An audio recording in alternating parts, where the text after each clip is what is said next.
আজকে একটা নতুন রেসিপি নিয়ে চলে এসেছি। আর এই চিকেনের ওই রেসিপিটা বন্ধুদের দেখিয়ে দাও না। আরে ওই রেসিপিটাই তো বন্ধুদেরকে দেখাচ্ছি।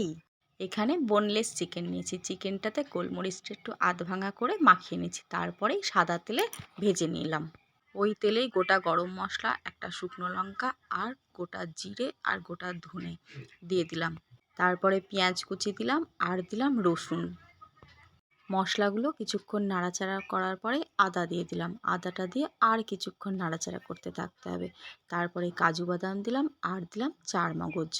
তারপরেই মশলাগুলো ঠান্ডা করে পেস্ট করে নিয়েছি। আবারও সাদা তেল দিয়ে তাতে কাঁচা লঙ্কা দিলাম, দিয়ে যে পেস্ট মশলাটা ছিল সেই মশলাটা দিয়ে দিয়েছি। আর দিয়েছি 1 চামচ মতন ঘি।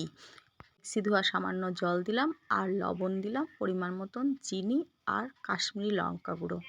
তারপরে চিকেনটা দিয়ে দিলাম। চিকেনটা দিয়ে আরেকবার ভালো করে কষিয়ে নিতে হবে। তারপরে মশলা থেকে যখন তেল ছেড়ে এসেছে তখন পরিমাণ মতন জল দিয়ে দিয়েছি। আর এই রেসিপিতে তোমরা অবশ্যই অল্প জল দেবে, তাহলে খুব টেস্টি হবে। আর আরেকটু ঘি দিলাম। ঘি দিয়ে মাংসটা আরেকটু ফুটিয়ে নিতে হবে।